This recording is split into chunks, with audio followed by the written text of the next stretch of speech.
In a world filled with uncertainty, we are all trying to get physically, mentally, and emotionally healthy. But the struggle is real. The LiveWell Podcast exists to give you fun, relevant, and impactful strategies that will help you get healthy, stay healthy, and live well. Hosted by Dr. Mike Roncesvalles, a clinical psychologist with 2 decades of experience in the field, and his LiveWell crew. We promise the time you spend listening to the LiveWell Podcast will help you thrive like you never have before. All right, and welcome to the LiveWell Coaching Podcast. This is Dr. Mike Roncesvalles. We're really glad you joined us today. We've got our whole LiveWell Coaching team here, which is exciting. You guys going to introduce yourself? What's going to happen? Am I introducing you? Is that how this is going to happen? Yeah, let's see how you do it. Oh, gosh. Well, we'll start with Alana Sadhu, Alana the Great. That's me. Alana, why are you here? What's happening? What's your qualification to be here? That's an excellent question, Dr. Mike. My qualification, I would say, is that you hired me.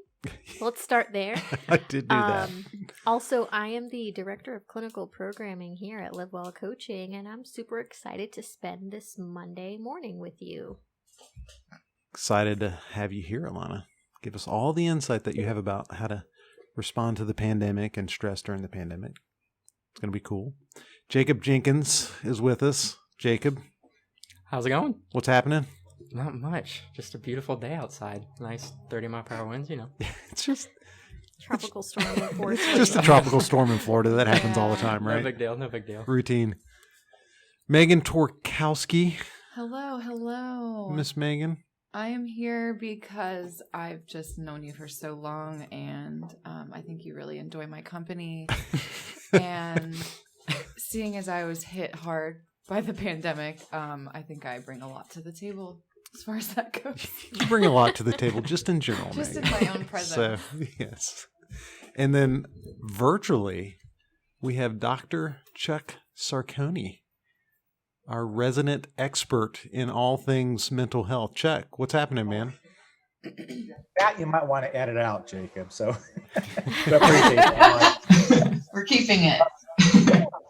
Hey, it's just great to be with you all here. I am on the East Coast, the West Coast of Florida. Sorry, I got my directions right. So I'm here in Clearwater, Florida, and just great to be hanging with you all and be part of the team. So, man, thanks. Glad to have you.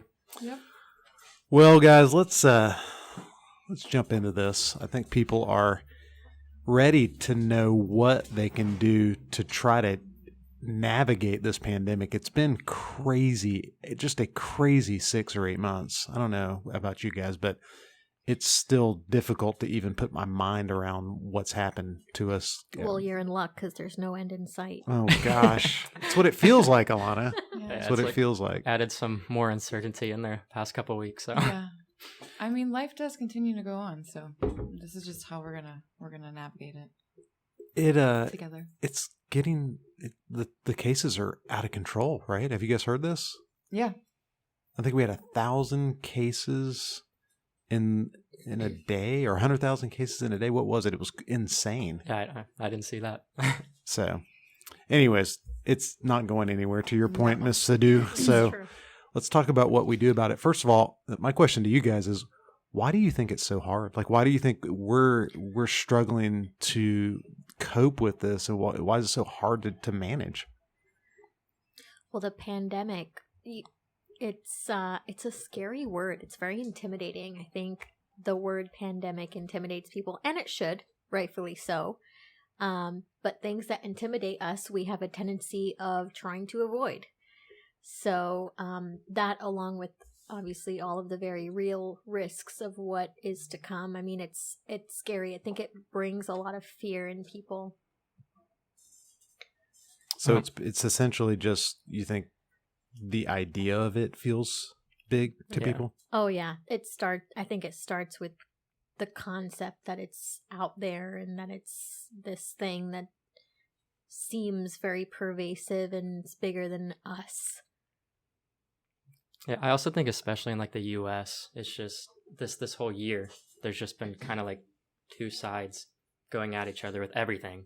And so like that just added so much more uncertainty with like COVID and everything, just not knowing exactly who you can even trust Right. anymore. So like that just made it 10 times worse as well. Absolutely. And not having any clear, concrete understanding of what it is we're actually dealing with. There's no answers. Yeah. And there are answers, but are they true? Exactly. Can we trust them? Have they worked? Like, there's just the amount of time that there has been to even do research or study up on this is very minimal. So we don't really know what we're dealing with, and that is scary. And Yeah, so, you put all that stuff together, one of those things is enough for somebody to try and deal with, but everything that people are mentioning around the table, you put all that stuff together and man, it is really becomes complex and uncertain very, very fast. Yeah. For sure. I think those two words, Chuck, are pretty pivotal, like complex and uncertain. Because I look back and I think about the people that I'm dealing with in the clinical office, and that's the issue. Like, we're so used to being able to control almost everything in our life. Mm-hmm. I mean, think about it. What do we encounter that we can't control? Even like major, like take a major diagnosis, Mm-hmm. whatever it might be. If you've got heart issues or diabetes or cancer, like there's all these protocols. You can go to the experts. They tell you what to do. And I know what's coming next. Mm-hmm. And the thing about this is I think it's felt so uncertain, Mm-hmm. so unpredictable. People just don't know how to manage that. And for us in the Western world, we're just not used to it. Yeah, for sure. Yeah. And the fact that it's so wildly different amongst people is just bizarre in itself. I mean, you take a husband and a wife, for example, and you put them in a house and one person gets COVID and the other person is fine, or you have two roommates and one person is deathly ill and the other one is asymptomatic but also has COVID, and you're just like, how do I even respond to this? And what if I get somebody sick and I don't know because I have no symptoms? Mm-hmm. Like, Yeah. it's scary. It's so At many least the things. uncertainty is consistent. Yes. That's the one We thing can count on that. I think we can count on here is it's uncertain. If there's anything we're sure of, Yeah. It's it the sucks and it's uncertainty. uncertain. I think there's even uncertainty with like what's going to happen in the future with it, because we don't even have any studies that show like, because I've had it, Megan's had it, Chuck, your wife had it, and it's like we don't know what like To expect. yeah, and we don't know what kind of damage it could have already Yeah. caused that like we're kind of stuck with, because Right. we literally know nothing. Absolutely. So, Anticipate it, can't predict it. Yeah, nothing right. yeah. I will speak of my own personal experience right now and just say that I've been having heart issues, which, yes, there's a heart disease in my family, but not what I'm experiencing. And when I went to my doctor on last week, don't remember the day, she said that clotting, based on what I'm experiencing, it could be blood clots that have been formed and are now being correlated to coronavirus. And I'm just like, whoa. Oh, those are Something no that joke. doesn't happen in my family, something that's entirely new to me. And she said, based on your symptoms that you're describing, that could be what it is. So I have to go get blood work done to see if there are clots. So here you have a perfectly healthy young woman, Yeah. who, the world by the tail, and here you are a few weeks later after COVID, and you're dealing with, again, like, what is all this stuff I don't know? Right. So that, to me, I think that's the trigger is, and so what do we do with the reality that we can't control what comes next? Because if we could help people with that today, I think that'd be huge. I think if people could leave this podcast with some sort of strategy to say, okay, I know what I do with things that I can't control, and I can apply that here to COVID, that's meaningful to people. So I'll pose that to you guys. Absolutely. What do we do with the fact that we can't control? How do you cope with that?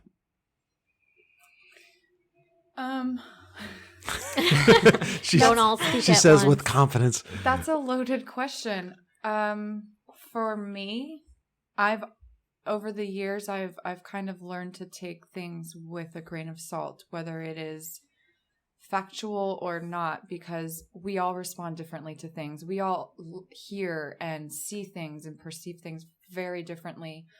I do a lot of deep breathing and find trust in myself, and I have a support team that I can look to if all of that fails me. So I try to go forward with my own understanding, and I do research, and I talk to doctors, multiple doctors for different modalities, and just try to have a clear understanding in my mind what I'm getting myself into and know the next steps to move forward. And I make sure that my support team knows what I'm dealing with, because if I don't have them, I would crumble and fall. Like I need to know that there's somebody behind me that can catch me if I can't keep up with what's going on. So that having a support team and knowing, like, figuring out what I can control in this situation and clearly understanding those things helps me. I know on that topic, I know for me personally, when I started dealing with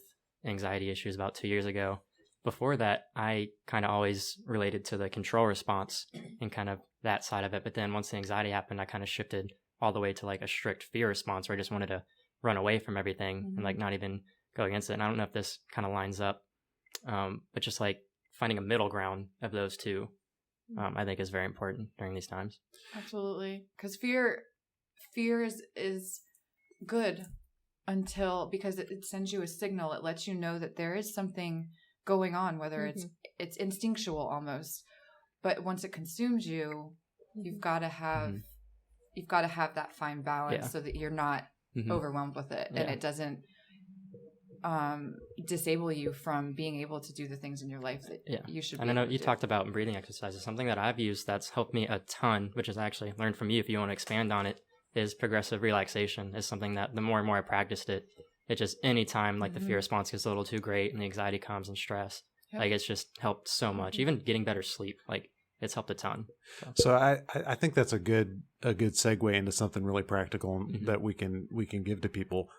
What happens when we perceive that a situation is threatening or dangerous and we can't control it and we can't predict it is our frontal lobe starts to shut down, right? So the frontal lobe is judgment, reasoning. Yeah, it's the executive control center, right, Alana? It's like the part of us that makes us human. There's another little part of your brain called the amygdala. As the frontal lobe shuts down in response to fear, the amygdala starts to just blow up. We'll scan people's brains that they're anxious. And I mean, it's literally hijacked the brain. And you're thinking with this little squirrel brain, right? There, when you're freaked out. We kind of always do that. Who can empathize? Here? Raise your hand if you can empathize. Yeah. Adrenal fatigue coming on. So you've got this amygdala, it's blowing up, it's hijacked your brain, it's running the show, and you're never going to be able to be calm and think your way through it until that amygdala is calmed down. Right. So the way you calm it down is through progressive relaxation. And that's, where you just put one hand on your chest, one hand on your stomach. Megan, you do this better than anybody here. All day, every day. Yeah. So even with you're a yoga instructor, right? So describe how you breathe from your diaphragm. What does that mean? So most people only breathe with, I want to say into about 35% of their body. When you're breathing, if you're not breathing into your belly, you're sometimes not activating your diaphragm, and it's not hitting the vagus nerve in a way where it should be to calm you down. So, for example, in a fear response, even if it's just getting a massage and it's signaling pain, you're in a tender spot. When you breathe in all the way to your belly, maybe 4 seconds, and you have your one hand on your heart, one hand on your belly, as you said. You breathe in and your hand lifts. Your belly is rising. You're breathing all the way into your lungs and all the way down into your belly. It's activating your diaphragm. It's stimulating the vagus nerve. And it's letting yourself know that you are safe. So as you exhale, you want to exhale for longer so that your body, once you breathe out, that's that relief. That's letting go. That's a way to tell your body, hey, I'm safe. I'm okay. And that starts to shut the amygdala down and turn back on the frontal lobe so you can think clearly and know whether you need to run or relax. And I want to say, like, it is hard when the stress and anxiety is difficult, because that's something I ran into where it's like people would tell me to like do your breathing exercises and do the progressive relaxation. And when I would be in like full-blown panic attacks, I'd start doing it and be like, oh, well, I'm about to pass out. Like, I don't want to keep doing this. And it's like you just got to keep doing it until you get past that point Yeah. and show yourself you're not going to pass out, like it's actually going to get better. Yeah. Right. And so, So I walked out into the waiting room one time. This is like a decade ago. You'll love this as a therapist, Alana.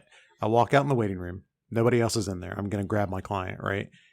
And the client is literally freaking out in the corner of the waiting room. I have no idea what's going on. I didn't know if he's having like some sort of like heart attack or a panic attack or whatever. So I walk over to the client. I'm like, what's going on? Are you okay? And the guy can't breathe. And oh my God, something bad's going to happen. I mean, he's clear.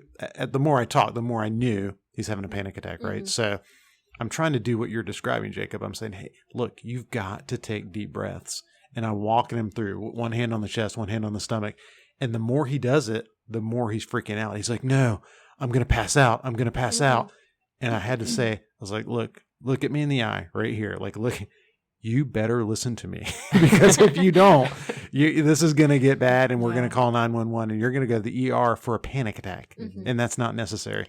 And I somehow I convinced him to just like take a breath in and like, I told him to swallow. I was like, just take it in and just don't breathe out. Just hold it there for like 10 seconds and then exhale all the air out of your lungs. And it took, I don't know, 5 minutes. Yeah. But after that 5 minutes, it was like a different guy. Yeah. And usually it's like the most difficult 5 minutes of someone's life. Yeah. I Oh, it mean, is. it's very, very difficult. I speak It's from personal traumatizing. experience. Yeah. But when it comes to that, I think like overcoming a panic attack or an anxiety attack, it does get a little bit worse before it gets better. for sure. Absolutely. And you just hit something on the head. Like breathing for some people doesn't come easy. Some people have issues with breathing and they can't take those full breaths, whether it's a condition that they have, a medical condition, or it could even be related to trauma because they're in the military, they're trained to shoot on their breath. So like think about all the other things that happen when you tell somebody to just breathe. Sometimes that's triggering for them in itself. So we also have to remember that there are other modalities to work on with the, what's it called again? The progressive Yes. relaxation. There we Yes, go. that. The thing that I need to do all the time. Yeah. Real Thing quick. that we all need to do. Chuck, do you have anything you want to input on? So I love that example, Mike, of your client. And what Amanda's saying, breathing for some folks is just not going to work. And what would we do, or what would somebody do if they were by themselves? There wasn't somebody like a Dr. Mike to be able to say, look, focus, look me in the eye, focus, and to walk them through that. So what could somebody do if they're by themselves and they're starting to feel this panic attack, the breathing thing isn't working? So I think for me, I'll answer that question. If you feel like the breathing isn't working, one strategy that kind of gets that adrenaline and cortisol out of your bloodstream is to get your body moving, right? So if you can't breathe, you really would be better off getting up out of your chair, get off the floor, wherever you're at in this panic attack. Get out of fetal position. Yes. And go outside and start running. Like literally just run a mile. Yeah. Or get on your bike, ride as fast as you, and you can't walk leisurely. I've seen some people in the neighborhood and they're like, I'm working out. And it's like this leisurely walk. They've got all the cool, clothes on. And they're not breaking a sweat. That's not going to work. You've got to like exert Release yourself. energy, But yeah. And it's interesting because when clients come in and they're struggling with anxiety or panic, usually with every single person I say, what is that experience like for you? Because every single person experiences anxiety in I think a very different way. But we're actually right by the Daytona racetrack. In case anybody needed to know. if you heard that car in the background, that's what that was. But even though everyone experiences anxiety in a very different way, one of the common denominators I hear is anxiety for me comes from not being able to have any control over a situation. I hear control a lot. When I could ask 50 people in 1 week what their experience with anxiety is like. Their symptoms might be completely different, but what I hear a lot is, I don't feel like I have any control. Well, you know, Megan so eloquently described how to do like diaphragmatic breathing on your own, and I think it's a tool that everyone can take with them. But if you kind of look at what we can control, you know, we focus on the controllables. Really, the first and automatic thing we can control is our breathing. So it's also a preventative strategy, I think, when you can notice like what your anxiety indicators are, you know, then we can prevent a panic attack from happening through, you know, deep breathing exercises and diaphragmatic breathing exercises too. So yes, it's also an on the spot sort of, you know, if you have some help, someone can help you through it, but it's also, I think it can also be preventative. Yeah, Right. for sure. I'm really glad you said that, because what we do have a resource for everybody listening. And if you go to our website, LiveWell-coaching.com, so that's all spelled out, LiveWell-coaching.com, just scroll down on our homepage and there are some relaxation audio files that literally teach people how to relax your body from head to toe. And like the core part of that audio file is the progressive relaxation and the breathing. So if you're interested in this, we really would encourage you to go to the website and just download those audio files. They're free. We don't need anything from you other than your email or whatever we ask you to put in. But we'd like to make that available for anybody listening to say, okay, here's something I can do, especially preventatively. Like before I have the next panic attack, I can go practice this. Yeah.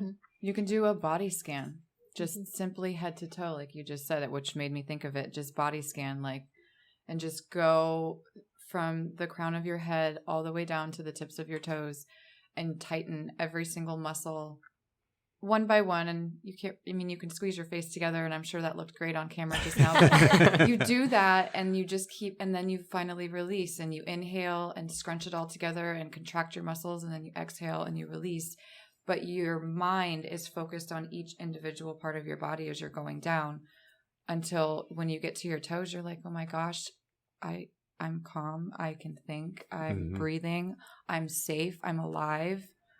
And I was in control of that. And I was in process. control of that. And now you can kind of surrender to the situation that you're in a way that is intelligent, and where you have knowledge and a brain that works. Really, really cool research. I don't know if you guys have seen this, but they've scanned people's brains while they're doing this progressive relaxation. And if you will practice this once a day for 90 days, now that's a freaking long time. I understand that. But if you can do it once a day for 90 days, they scan people's brains at the end of that. You create a relaxation response in your brain that is very similar to Xanax. So they scan a Xanax brain and then a progressive relaxation brain. They look very similar. Is that crazy? That's wild. That's awesome. That's I really believe it. cool. I believe it too. And honestly, so we respond to fear, as we were just talking about, and you mentioned preventative measures, Alana, and think about like little situations that you might get yourself into on a daily basis that could, you know, release the stress response, and you could react in a fear way, or you could use the tool that you're practicing to come out of that. And the next time something comes up that's stressful or scary, your body might initially respond to it with the relaxation method rather than the fear mode, which is amazing, because you've taught your body over time to do that, and you've practiced it, and your body now says, oh, I'm afraid of this. I know how to handle this in a calm manner. Yeah, you're literally building new neural pathways. Right. Right. For sure. Which, if anything, I think proves that humans are completely capable of rewiring their brain. Absolutely. There's some, I think, there's the neuroplasticity of it all that shows that, hey, if we have an automatic response to something and we want to do something about how we respond, we can change that. When I was trained, not that long ago. I mean, seriously, it wasn't that long ago. Maybe 20 years. It's so hard to say. Back in the Jurassic Yeah, back. era. Wow. You guys are y'all are so mean. Anyways, 15 or 20 years ago when I was being trained, I was taught that brain cells died, right? So that was the whole idea, is like you lose a percentage of your brain cells before you as you age, and by the time you're 50.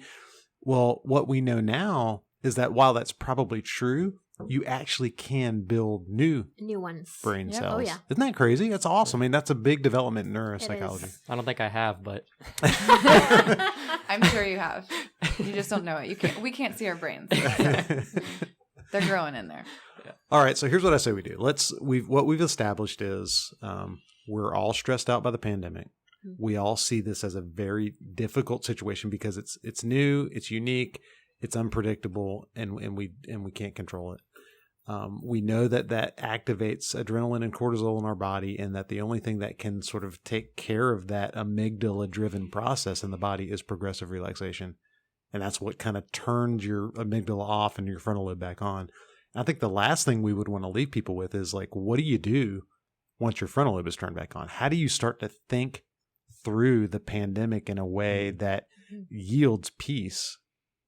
What do y'all think? I mean, Jacob, you've been there. You've been in it. Yeah, I think it's stuff we've touched on a lot. And I was actually going to bring up, you recently wrote an article called The Coronavirus Comeback, and just kind of like stuff about that.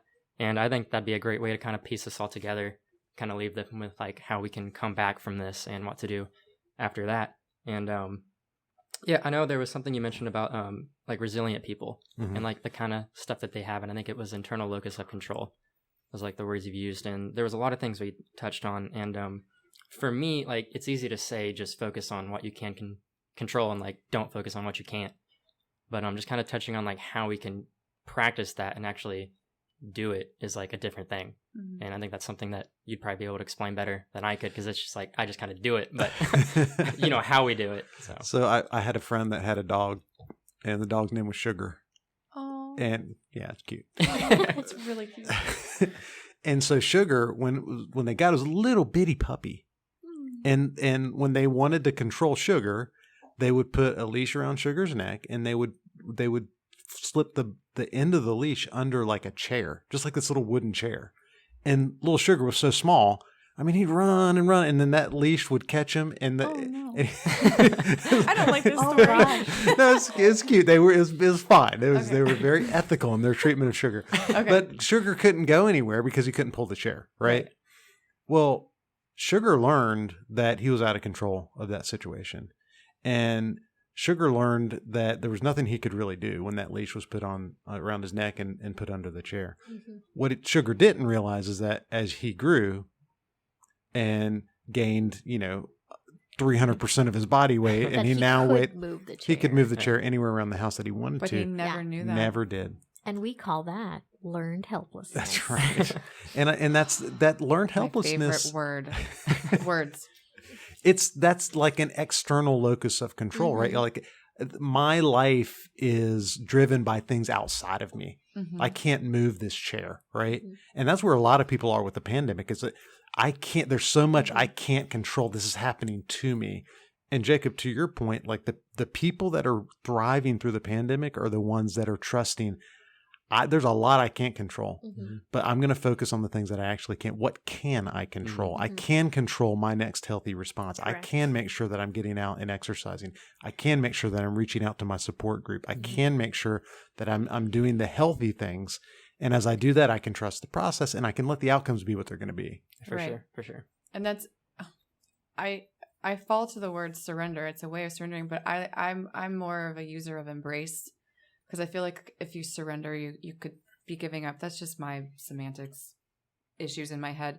But for me, it's embracing it for what it is. There's going to be so much that we learn from this, and so many tools and so many different connections, and a layer of patience that I don't think I've ever had myself.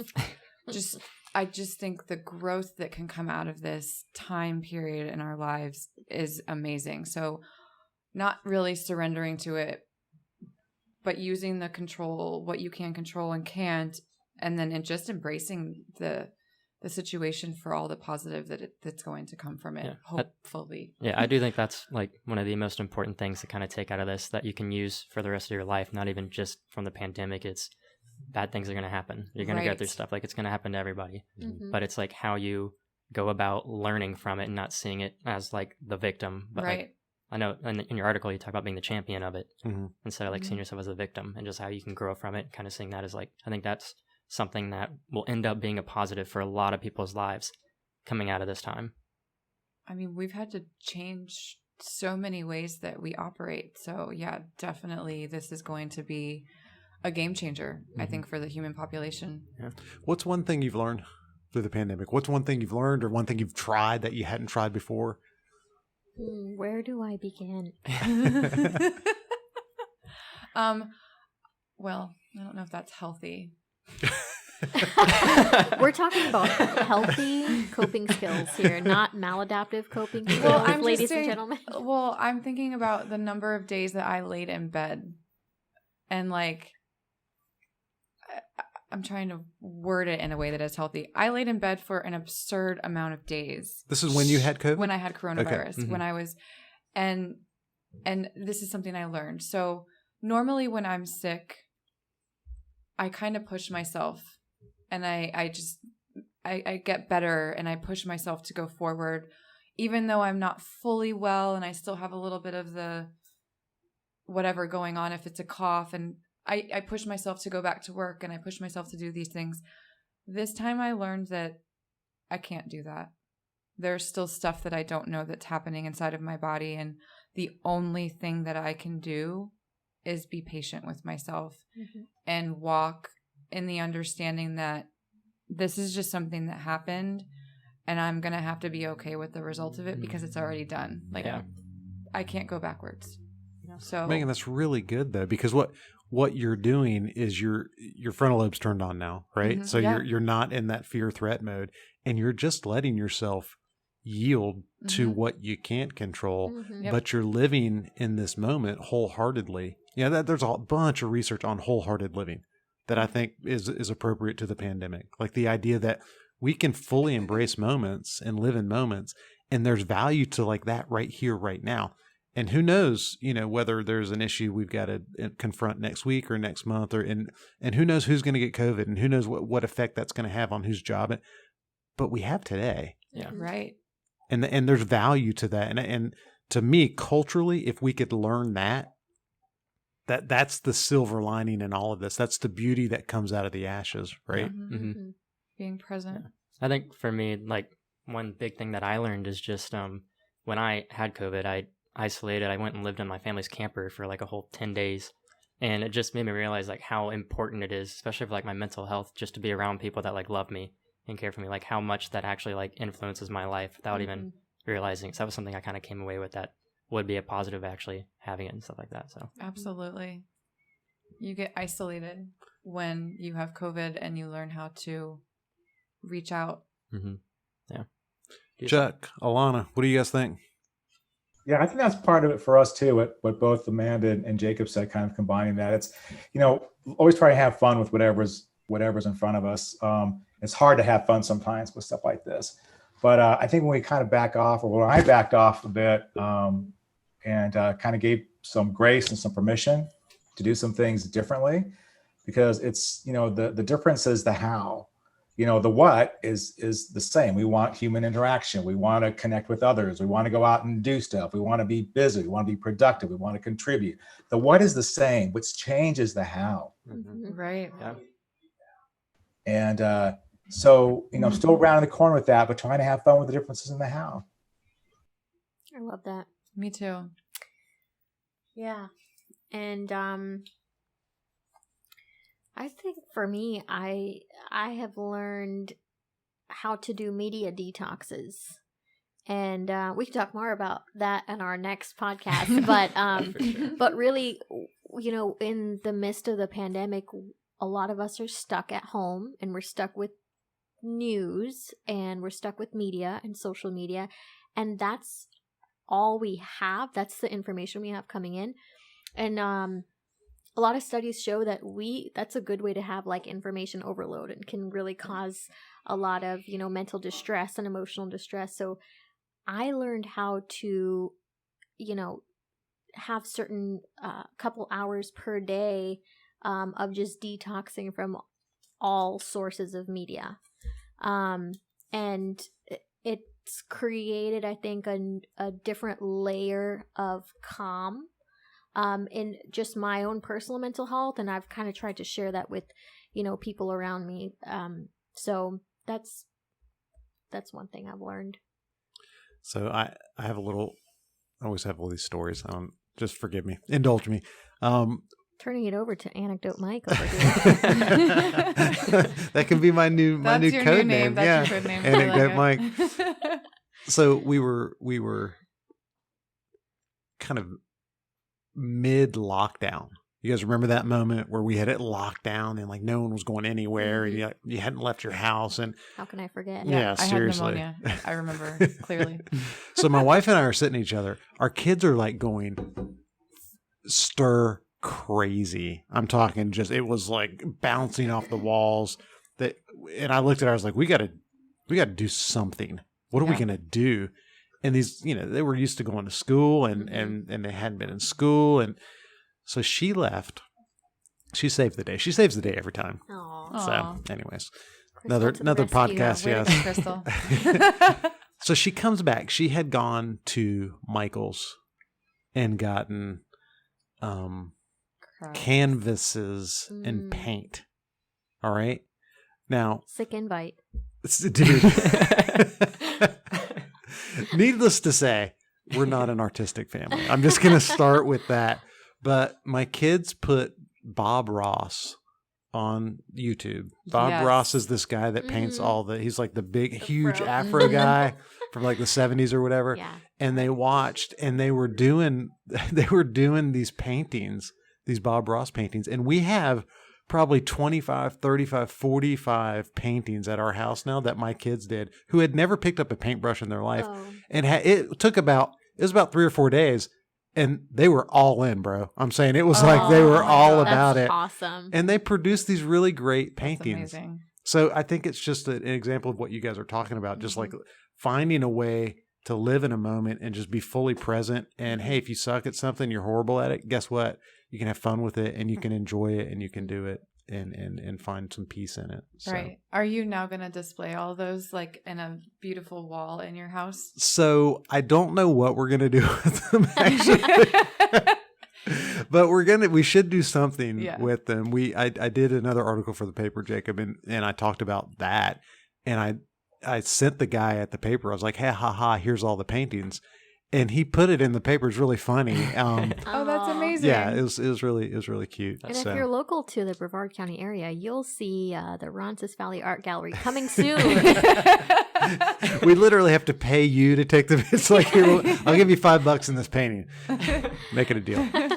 Well, look, this has been awesome, guys. I thank you so much for being with us today. If you're listening, we want to help you navigate all this.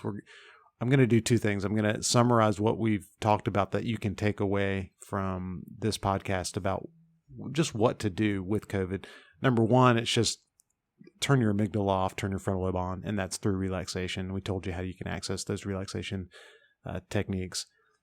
Once your frontal lobe's back on, you can start to think differently. You can start to envision a life differently that's based on an internal locus of control. And if you don't want to be like Sugar, you can kind of build your support team. You can surrender, the things that you can't control and look for ways to live right here, right now in these moments that are before us. And that all happens, that starts in the battleground of your mind, right? If you're listening today and you're having a real hard time, we want to help you. We want to give you access to a resource that we've built called LiveWell Coaching. This is an app that goes on your phone where a coach like Jacob will give you feedback minute by minute, moment by moment through that app. Good, healthy cognitive behavioral tools to help you get healthy and stay healthy. But then you also have access to your coach through the app and ask for feedback and support and accountability for helping you make progress on your goals. So if you have any interest in learning more about LiveWell coaching, we'd love to talk to you and just give you all the information you could ever want about that process. And our hope for you is that you'd use the app and that you'd use our coaches to help you get healthy and stay healthy and get real serious about taking control of your life. That's one thing you can do in the pandemic is you can start LiveWell coaching, and you can start, doing things that are healthy for you and that help you go forward. So if you're interested, go to livewell-coaching.com and you can get all the information about that. livewellcoaching.com. All right, guys, thank you so much for listening. Until next time, we hope that you do whatever you can to live the life you've always wanted. Have a great day. Adios. Have a happy Monday.